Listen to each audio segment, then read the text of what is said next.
Caleb from Brownells here, back again with Phil from Burris. Phil, thanks for coming back out. And today in this product spotlight, we're going to be talking about some red dot optics and some exciting new stuff. So I'm just going to throw it over to you, shut my mouth, and try to learn something. So what do you got? No worries. Brand new for 2025, we have this FastFire E. So this is Burris's first foray into the enclosed optic space.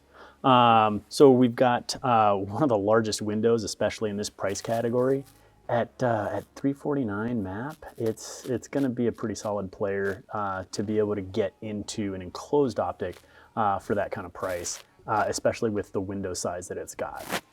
A lot of our guys are shooters. We like to go out and shoot a lot of competitions. We use this on all kinds of stuff. We do PCC. We throw them as secondary optics on our precision rifles. We do have them on pistols as well.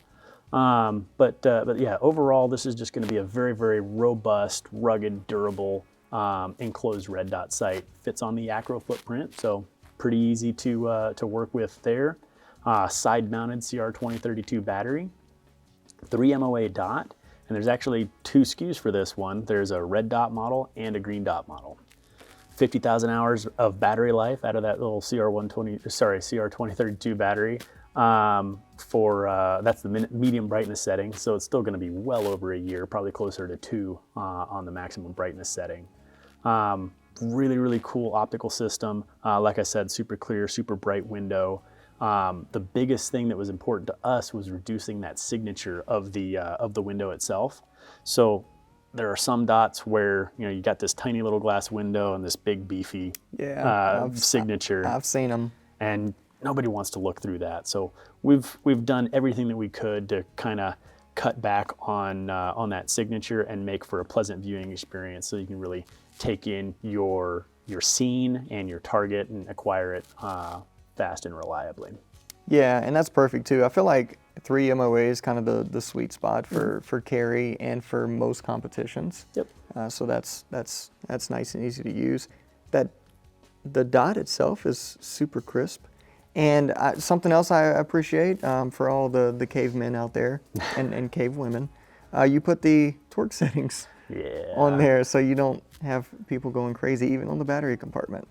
So now we've got a few nerdy techie types like myself in the product development team and doing all of those discussions. We go, well, we've got room for it. Why don't we just throw a torque spec on there so nobody breaks their stuff? Thanks to a lot of the industry leaders that are putting out good gunsmithing tools. You guys all know the names, but there are some fantastic tools out there, and for folks to actually have the specs that they need to use them is super important. It is, in fact. So that without those, most people just kind of guess, either do it too tight or too loose, mostly too tight, as you well know. But no, that's great. That's good to have on hand. Yes, a lot of folks like to go German engineering, guten tight. Guten tight, yeah. Guten tight is always too tight, most of the time. All right, so moving on from that one, which is super cool, let's talk about the FastFire C. Yes, indeed. So FastFire C stands for compact, of course. It is on the RMSC footprint. And this little guy is our micro compact offering. So it's a glass lens for better optical quality. We're not looking through a polycarbonate lens that can easily get scratched up. Glass lens, very, very durable. But rather than go with an aluminum shroud and aluminum housing, we went with a high density polymer. So kind of what you'd expect your pistol to be made out of. Sure. Very, very durable, but it does have a little bit of flex in it. Which is nice because if it falls and it lands on the top as it's naturally going to land on the most sensitive part, there's actually going to be a little bit of flex, a little bit of give, and a better chance of that glass lens surviving. Again, that glass lens offers a very, very nice optical picture. We've got a little removable iron sight sort of thing in there in case your micro compact everyday carry pistol doesn't have rear sights when you attach an optic to it. Yep. Or it actually has such a low deck height that it co-witnesses with a lot. I mean, the Glock 43, 43X, 48 co-witnesses, the Shield Plus co-witnesses, the Ruger Mac 9 co-witnesses, the Stoeger STR9Ms. I mean, it's all of them Yeah. that have the rear iron sights in addition to the optic mount, they all co-witness very, very well thanks to that low deck height. Yeah, so that's pretty cool. And looking at it here, and just to kind of reiterate on the high impact polymer part, modern like high impact polymer is absolutely insane. Like Oh, what yeah. it can withstand, it's crazy. And I see that there are some serrations on the front of here. I feel like you're encouraging me to rack off of this thing. Absolutely. Okay, so We kind of letting folks know that we are confident that it is tough enough to stand up to doing that. okay, so yeah, there you have it. That's all I need to know. If you look at it from exact side profile, I'm sure you notice that even with that, you cannot see the lens Yep. from the side. So that lens is fully protected from the from even when you're racking there. Yeah. It's a really solid little system there, and also the emitter itself. It does have an auto brightness. We call it Burris Intelligent Auto Brightness. Basically, what this one is it's always on. Even when you put it into a holster or stick it in a glove box, dresser drawer, whatever, it goes into a low power state after a period of time of having not very much light on the sensor there, but it's still on. And that's important because it's way faster to simply adjust the brightness than it would be to actually turn the unit on after it's been off for a period of time.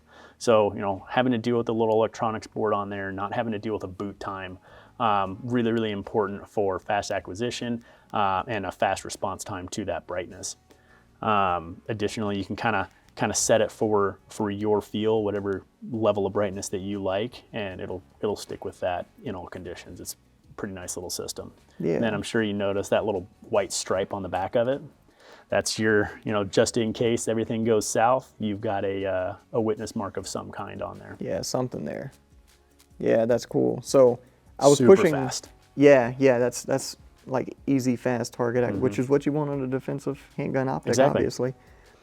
So what I was doing just now, I was actually kind of playing with it a little bit. Right now it's on the auto brightness setting, which I can look at the dot here, cover it up, and notice it get dimmer, which is pretty cool. And then there's only one button, but you cycle through settings as well. Yep. So I assume this now is not going to change. So this is the the brightest setting. Correct. And then it goes down a little more, and then down again. I believe it's 7 settings on this one. Yeah. And those last 2 might be kind of dim. Yep. And then it goes into a flashing one, which is the automatic one. Correct. Very cool. Easy to Figured that out use. without even me telling you. Yeah, look, I just if I Super can figure it intuitive. out, you can figure it out. All right, awesome. So last up, kind of as a little bonus here, we have Yeah. the thermal. Yeah, not a red dot, but hey, there is a red dot option in there for the reticles. So we launched, we got started in thermal back in 2021. But in 2021, we were kind of very, very early. We learned a lot of lessons from the first iteration of Burris Thermal. Generation 2 and Generation 3 of thermal all both look exactly like this guy right here. The really cool things that I'm excited about on this one are the menu structure and just kind of the user life features, like quality of life for thermal optics users is really, really important. Something that we felt we were missing when we were out doing our coyote hunts and going down south and doing some hog hunts. We were like, well, taking notes constantly. Don't really like that. Man, it's really tough to have to deal with trying to swap batteries in the middle of the night. There's so many buttons on some of these other optics. So we condensed everything down into this one optic. The entire menu runs off of this guy right here. Click to enter a menu, dial to select. Very, very simple and straightforward. And if you're lost in the menus, just tap your power button, blanks everything out, and goes to the reticle. So you're sitting there, you're on your tripod, you're playing, you're like, oh, yotes. Hit the button, now I've got my crosshair again, and I can go back to taking my shot no matter what I was doing. Cool. As far as battery, it has an internal battery as well as an externally replaceable battery. Okay.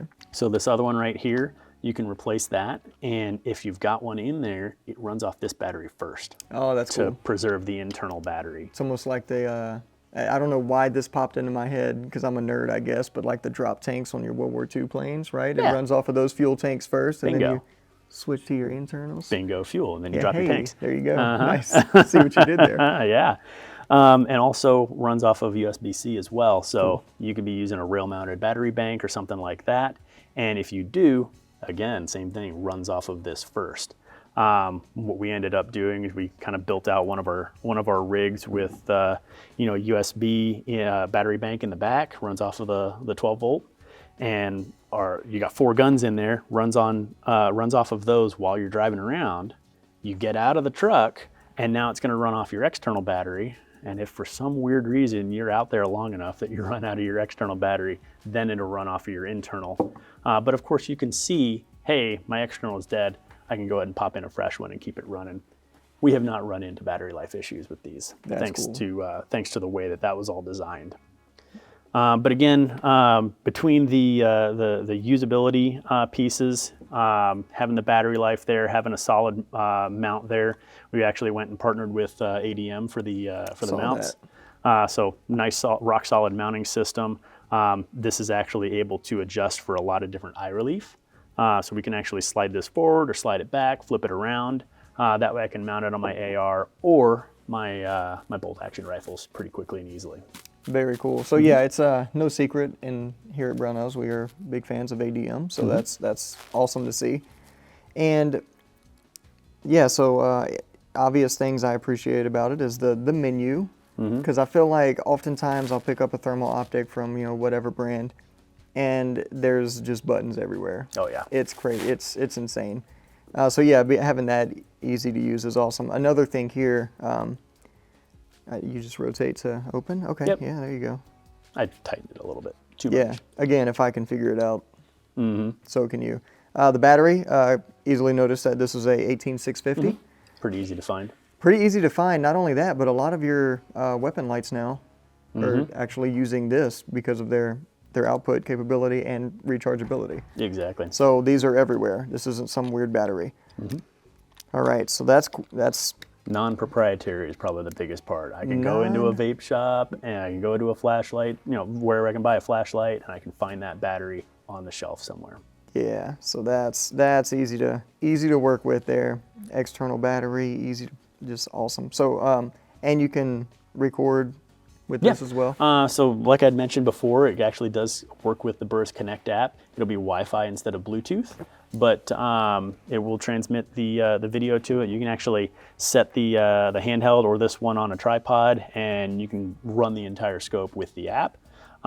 Start recording, adjust all the settings and all that sort of thing. That way you can kick back in your blind, you've got your tripod going, and you're just watching on your phone until it's time to start shooting. Yeah. And then that's a lot easier on the eyes too. Yeah, it because really that is. eye fatigue is a real thing. Yeah, no kidding.